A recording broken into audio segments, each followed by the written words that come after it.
Hi, we're here to answer the question, can I file my taxes using my last pay stub? Well, the answer is not exactly.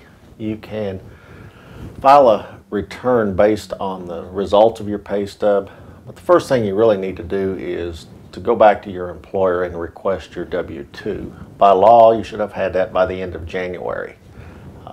If you don't get it, request it in writing from your employer and give them a couple of weeks. If you still don't have it, you can contact the IRS and they will contact the employer.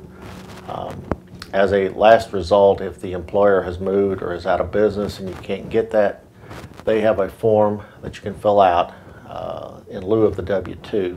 Form 4852 can be used in lieu of a W-2. What you'll have to do is to estimate to the best of your ability what your pay was and what the withholdings were.